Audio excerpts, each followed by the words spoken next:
कर्पूर गौरम करुणावतारम संसार सारम भुजगेंद्रहारम सदा वसंतम हृदयारविंदे भवम भवानी सहितम नमामि।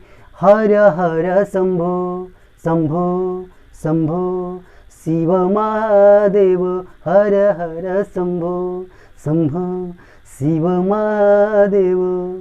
सावन के इस पावन महीने में आप सभी को शुभकामना के साथ आज के इस लेक्चर का जो है शुरुआत करने में जा रहा हूँ। तो आज के उस टॉप 10 सवालों में किस तरह के सवालों को मैंने लिया है, तो चले जो है हम शुरू करते हैं जो है। तो देखिए, सबसे पहला सवाल है कि वृत्त की सबसे बड़ी जीवा क्या होती है। वृत्त की सबसे बड़ी जीवा क्या होती है? चाप होता है, चापकड़ होता है, व्यास होता है, नॉन ऑफ दिस। तो वृत्त की सबसे बड़ी जीवा को हम लोग व्यास कहते हैं। इसको हम लोग कैसे समझेंगे? तो इस प्रकार से हम लोग समझ सकते हैं। ये वृत्त का परिधि होता है, ये वृत्त का केंद्र होता है, इसको वृत्त का त्रिज्या कहते हैं। और इस पूरा इसको ऐसे मिला दिया जाए तो इसको वृत्त का व्यास कहते हैं। और यदि यहाँ से कोई ऐसे खींच दिया जाए तो इसको हम लोग जीवा कहते हैं। यहाँ भी खींच दे ये भी जीवा कहलाएगा, यहाँ भी खींच दे ये भी जीवा कहलाएगा, यहाँ खींच दे ये भी जीवा कहलाएगा, यहाँ खींचे ये भी जीवा, ये भी जीवा, ये सब आपका जीवा ही है। ये भी जो खींचा गया ये भी एक प्रकार की जीवा है, जो कि सबसे बड़ी जीवा है। आप देखिए इन सभी जीवों का, इन सभी जीवा का जो आप लोग देखें, जो इन सभी जीवा को, ये सभी जीवा से ये जो जीवा है जो इस केंद्र के रास्ते से होकर जा रही है, जिसको हम लोग व्यास कहते हैं, ये सबसे बड़ी जीवा है। तो वृत्त की सबसे बड़ी जीवा को क्या बोलते हैं? व्यास जो है कहते हैं। ओके, चले सवाल दूसरा देखते हैं। सवाल दूसरा है कि 3 है, 4 है, 7 है, 2 है, 9 है, 6 है, 7 है, 9 है। इसका बहुलक बताना है कि इसका बहुलक जो है क्या होगा। तो बहुलक का मतलब कि जिसने बहुत बार अपना लक लगाया हो। लक लगाने का मतलब क्या हुआ? जिसकी बारंबारता सबसे अधिक बार हो, जो संख्या सबसे अधिक बार आया हो किसी आंकड़े में। तो देखिए 3 जो है एक ही बार आया है, 4 जो है एक ही बार आया है, 7 जो है देखिए 7 एक बार, 2 बार, 3 बार, 7 ही इसमें सबसे अधिक बार आया है। तो इसका बहुलक क्या हो जाएगा? ये 7 आपका जो हो जाएगा, ऑप्शन सी जो है।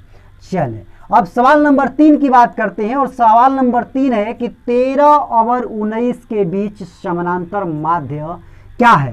13 है, 16 है, 19 है, 12 है। तो समानांतर माध्य निकालना है तो दोनों संख्याओं को जोड़ के आधा कर दिया जाता है। क्या करते हैं? 13 में 19 को जोड़ेंगे और उसका आधा कर देंगे। 9 3 12 32 हो गया, 2 से भाग करेंगे, ये आपका 16 आ गया। तो ये आपका ऑप्शन बी जो है इसका राइट आंसर है। समानांतर माध्य का मतलब होता है कि यदि ए और बी दो संख्याएं हैं, इनके बीच में एक संख्या जो सी है, तो समानांतर श्रेणी में जो है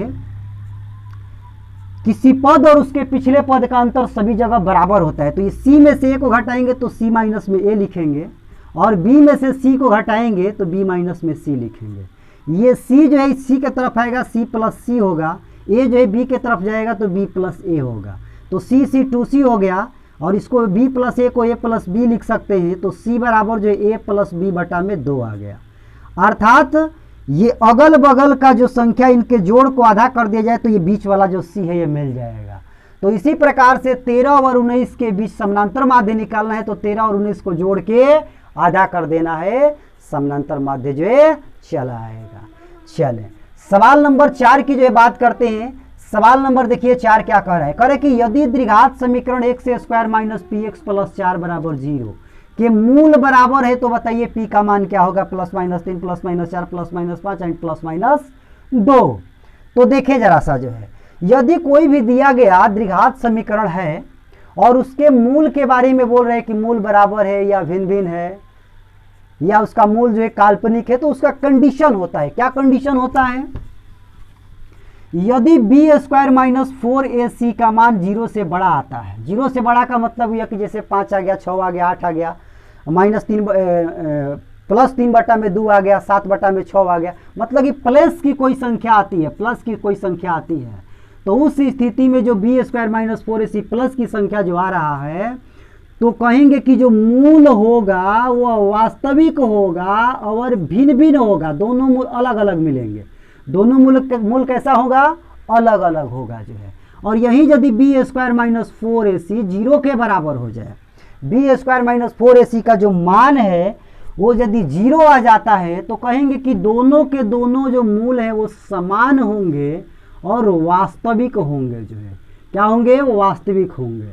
लेकिन यही यदि बी स्क्वायर माइनस 4ac 0 से छोटा आ जाए, जैसे -5 आ जाए, -7 आ जाए, -3/2 आ जाए, तो मूल जो है काल्पनिक होता है। कैसा मूल होता है, काल्पनिक मूल होता है। तो देखिए ये सवाल जो आपको दिया गया करे कि x square minus P x plus 4 बराबर 0 के मूल क्या है, बराबर है। इसका मतलब ये वाला कंडीशन है। तो बराबर मूल में जो है बी स्क्वायर माइनस 4ac बराबर हम लोग क्या लेते हैं, 0 लेते हैं। तो देखिए इसमें b का मान क्या होगा, माइनस में p होगा, माइनस में p का स्क्वायर माइनस 4 गुणा a का मान 1 होगा, यहाँ पर जो है ये 1 और c का मान जो है 4 होगा, बराबर में 0। इसको हल करेंगे, पी स्क्वायर माइनस 4 चौका 16 बराबर 0। तो पी स्क्वायर बराबर जो है 16 उधर जाके प्लस हो जाएगा, तो p बराबर प्लस माइनस √16 और 16 का जो वर्गमूल है वो आपका 4 होगा, तो प्लस माइनस ये आपका 4 आ गया। तो देखें ये ऑप्शन जो बी है वो आपका राइट आंसर है। ओके, चलिए अब हम बात करते हैं सवाल नंबर 5 की। जो है देखिए सवाल नंबर 5 कह रहा है कि यदि ए और बी अभाज्य संख्याएं हैं। किस तरह की संख्या है, अभाज्य संख्या। अभाज्य संख्या किसको बोलते हैं, वैसी संख्या है जो एक से विभाजित होती है, नहीं तो स्वयं से विभाजित होती है और किसी संख्या से विभाजित नहीं होती है। तो ए और बी जो है किस तरह की संख्या है, तो अभाज्य संख्या है। ए और बी किस तरह की संख्या है, अभाज्य संख्या है। तो इन दो अभाज्य संख्याओं का यदि आपसे मौसा पूछा जाए तो इसका मौसा 1 होगा, लेकिन यदि इसका लौसा पूछा जाए तो यही दोनों संख्या का गुणनफल होगा ए और बी। जैसे एक एग्जाम्पल हम लोग लेते हैं, 3 और 5 आपको पता है कि अभाज्य संख्या है। 3 और 5 का यदि मौसा आप निकालेंगे तो मौसा आपको 1 मिलेगा, और 3 और 5 का यदि आप लौसा निकालेंगे तो ये 3 गुणा 5 ही आएगा। 3 गुणा 5 15 आएगा, अर्थात ये 3 गुणा 5। तो उसी प्रकार से ए और बी का जो मौसा है वो 1 आएगा, क्योंकि दोनों के दोनों अभाज्य है। और ए और बी का लौसा निकालेंगे तो ए बी का गुणनफल जो है आएगा। जैसे ये 3 गुणा 5 दोनों का गुणनफल आया हुआ है। तो सवाल यहाँ पर है कि यदि ए और बी अभाज्य संख्याएं हैं तो ए और बी का लौसा क्या होगा, तो ए गुणा बी होगा। ये ऑप्शन सी जो है इसका सही जवाब है। तो चलिए अब हम बात करते हैं आगे। तो सवाल नंबर 6 जो है, सवाल नंबर 6 है कि समानांतर श्रेणी 1 4 7 10 डट का कौन सा पद 88 है। तो हमें जो एपी दिया गया है वो 1, 4, 7, 10 डट का बताने कौन सा पद जो है 88 है। चलिए मान लें कि एनवा पद जो है 88 है। एनवा पद क्या है, 88 है। तो प्रथम पद यहाँ पर 1 होगा, सार्वंतर जो है ये 4 में से 1 को घटा लेंगे जो है, तो ये आपका 3 होगा। और एनवा पद जो है 88 है, तो इसका मतलब हमको एन का मान इसमें ज्ञात करना है। फार्मूला हमारे पास होता है एन बराबर A plus N minus 1 into D. तो ए एन के जगह पर क्या लिखेंगे, 88, ए के जगह पर 1 और एन के जगह पर एन, माइनस में 1 और डी के जगह पर 3। इसको सॉल्व करेंगे, एक आके इधर घट जाएगा तो ये 87 हो गया, और ये 3 से इसमें मल्टीप्लाई करेंगे 3n माइनस में 3, ये 3 आके इधर जुड़ जाएगा तो ये 90 हो गया, और ये आपका 3n। तो n बराबर जो है 90/3, ये कैंसिल हो गया कितना बार में, 30 बार में। तो n बराबर 30। इसका मतलब कि इस एपी का जो 30वां पद है वो 88 है। तो ऑप्शन जो सी है इसका सही जवाब है। चलें सवाल नंबर 7 की बात करते हैं। सवाल नंबर 7 है कि बिंदु -3, -5 किस पाद में होगा। देखें कौन सा बिंदु किस पाद में होता है, किस कोऑर्डिनेट में होता है, इसका पूरा कहानी ही मैं आपको जो है बता देता हूं। ये आपका जो एक्स अक्ष होता है और ये आपका वाई अक्ष होता है। ये लेटी हुई रेखा एक्स अक्ष और ये ऊर्ध्वाधर रेखा वाई अक्ष, और ये आपका मूल बिंदु होता है। कोई भी दूरी इसी मूल बिंदु से जो है मापा जाता है। इसको पहला चतुर्थांश कहते हैं, इसको दूसरा कहते हैं, इसको तीसरा कहते हैं और इसको चौथा कहते हैं। पहला चतुर्थांश जो एक्स और ये वाई से जो बना हुआ है तो इसमें प्लस और प्लस होता है, अर्थात एक्स नियामक और वाई नियामक दोनों प्लस होते हैं। जैसे मान लीजिए कि 2, 3 लिखा गया, पहला चतुर्थांश में होगा। दूसरा चतुर्थांश में एक्स देखिए ये माइनस में, डैश है, इसका मतलब ये माइनस में थी, माइनस हो गया, ये वाई प्लस हो गया। तो इसका मतलब ये हुआ कि इसमें एक्स नियामक माइनस होता है, वाई जो है प्लस होता है। जैसे -2, 3 लिखा हो तो ये आपका दूसरे चतुर्थांश में होगा। और तीसरे चतुर्थांश की बात करें, तीसरे पाद की बात करें तो देखिए एक्स डैश है और ये वाई डैश है। इसका मतलब कि x भी माइनस और y भी माइनस, दोनों नियामक इसमें माइनस होते हैं। ये सवाल देखिए जरा सा जो है -3 -5 दोनों नियामक जो है माइनस में है, तो जाहिर से बात है कि ये तृतीय चतुर्थांश में होंगे। किस चतुर्थांश में होंगे? तृतीय चतुर्थांश में। तो -3 -5 तृतीय चतुर्थांश में होगा। चौथे चतुर्थांश की बात करें, चौथे पाद की बात करें, तो ये आपका x है और ये y डैश है। इसका मतलब x प्लस में होता है और y माइनस में होता है।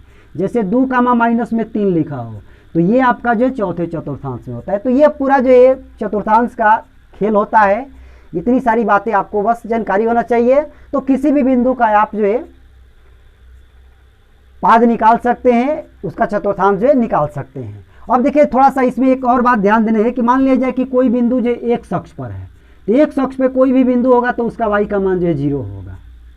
ठीक, जैसे मान लीजिए कि यहाँ से लेकर यहाँ तक 2 है, तो इस बिंदु का निर्देशांक 2, 0 लिखेंगे जो है। और y अक्ष पे कोई भी बिंदु यदि हम लोग लें तो y अक्ष पर x का मान जो है 0 होता है, y पर x नहीं होता है और x पर y नहीं होता है। तो ये बातें आप लोग को याद रखना है। चलिए अब बात करते हैं सवाल नंबर 8 की जो है। सवाल नंबर 8 है कि 2 cos स्क्वायर 60 डिग्री का मान बताना है, क्या होगा। तो देखिए 2 cos 60 डिग्री का मान क्या होता है? 1/2, चूंकि स्क्वायर है तो स्क्वायर करेंगे, इसको हल करेंगे तो ये आपका 2 हो गया, और 1 का स्क्वायर 1 और 2 का स्क्वायर 4, ये इससे कैंसिल हो गया तो 1/2 आ गया। तो देखिए 1/2 कहाँ है? Option D. देखिए ऑप्शन डी जो है 1/2। तो 2 cos स्क्वायर 60 डिग्री का मान जो है यहाँ पर 1/2 जो है हो जाएगा। चलिए अब 9 नंबर सवाल की बात करते हैं। 9 नंबर सवाल करें कि बिंदु x, y की दूरी मूल बिंदु से बताइए क्या होगा। ये होगा, ये होगा, ये होगा, ये होगा। तो देखिए मूल बिंदु से दूरी कभी भी बताना हो तो अंडर में x का स्क्वायर प्लस y का स्क्वायर बताएंगे, क्योंकि जो आपका दूरी सूत्र होता है x1 माइनस x2 का whole square plus y1 minus y2 का होल स्क्वायर। तो इसमें मूल बिंदु से यदि इसको देखा जाए जो है, जैसे मान लीजिए कि मूल बिंदु ये x1 है, तो यहाँ पर यदि मैं 0 रख दूँ और x2 के जगह पर मैं x रख दूँ, ये y1 के जगह पर 0 रख दूँ और y2 के जगह पर y रख दूँ, तो ये माइनस x का जो होल स्क्वायर होगा तो x स्क्वायर होगा, माइनस y का जो होल स्क्वायर y स्क्वायर होगा रूट में जो है। तो ये आपका जो है मूल बिंदु से जो दूरी होता है ये x, y की, ये अंडर में x square plus y square होता है। इसको सूत्र के भांति भी हम लोग इस्तेमाल करते हैं। चलें अब इस सीरीज के जो ये लास्ट सवाल 10 नंबर सवाल जो है क्या है? 10 नंबर सवाल, एक समबाहु त्रिभुज, एक समबाहु त्रिभुज है, एक समबाहु त्रिभुज ABC की एक भुजा 12 सेंटीमीटर है। चलिए यहाँ समबाहु त्रिभुज को बना लेते हैं जो है। एक समबाहु त्रिभुज है, समबाहु त्रिभुज उसको कहते हैं जिसकी सभी भुजाएं क्या होती है? बराबर होती है। तो कर एक भुजा 12 सेंटीमीटर है, तो यदि ये भुजा 12 सेंटीमीटर होगा तो ये भी 12 होगा, ये भी 12 होगा। तो कह रहे कि तो इसका ऊंचाई बताइए जो है क्या होगा। इसका ऊंचाई बताइए क्या होगा? 6√2 होगा, 6√3 होगा, 3√6 होगा, 6√6 सेंटीमीटर। ठीक है, तो ऊंचाई का मतलब ये है कि यहाँ से लंब ऐसे जो डालेंगे यही जो है ऊंचाई बनेगा इसका। तो चूंकि यहाँ से जब लंब डालेंगे तो ये आधा आधा पार्ट में जो ये बट जाएगा जो है, तो इसका मतलब ये आपका 6 हो गया, तो ये भी आपका 6 हो गया। तो ये लंब डालने का मतलब यहाँ पर ये 90 डिग्री हमने लिया, और 90 डिग्री लेने का मतलब ये हुआ कि ये ट्राइंगल जो ये वाला ट्राइंगल है जिसपे मैं मार्कर अपना चला रहा हूँ, ये एक समकोण त्रिभुज हो जाएगा। कौन सा त्रिभुज हो जाएगा? समकोण त्रिभुज हो जाएगा। तो समकोण त्रिभुज में आपको पता है कि ये 90 डिग्री के ठीक सामने ये कर्ण होता है, और ये जो है इसको आधार हम लोग कह सकते हैं, और ये ऊंचाई जो है होगा, यही ऊंचाई हमें ज्ञात भी करना है। तो पाइथागोरस सूत्र यहाँ से हम लोग लगाएंगे तो कर्ण का स्क्वायर मतलब 12 का स्क्वायर बराबर h का स्क्वायर प्लस 6 का स्क्वायर, इसका स्क्वायर बराबर जो इसका स्क्वायर प्लस इसका स्क्वायर जो होता है। 12 का स्क्वायर जो 144, h स्क्वायर प्लस 6 का स्क्वायर जो है 36। तो 36 ला के इधर से घटाएंगे 144 में से 36 को हम लोग घटा लेंगे जो है, तो h स्क्वायर। तो इस प्रकार से जो है h का जो मान निकल के आएगा, ये घटाने पर जो 108 आएगा, तो h बराबर जो है रूट अंडर जो 108 आएगा। तो ऊंचाई कितना हो गया? ऊंचाई आपका जो हो गया रूट अंडर जो 108। अब ये रूट अंडर 108 तो ऑप्शन में कहीं नहीं दिया है, तो हम लोग दिमाग कैसे लगाएंगे जो है, चूँकि 6√2 का मतलब होता है 6 का 36, 36 का 72, और 6√3 का मतलब होता है 6 का 36, 36 या 108। देखिए यही ऑप्शन आपका सही है बी। ये तितरी का 9 9 छक्का 54, छछा का 36, 36 में फिर 6 से मल्टीप्लाई करेंगे।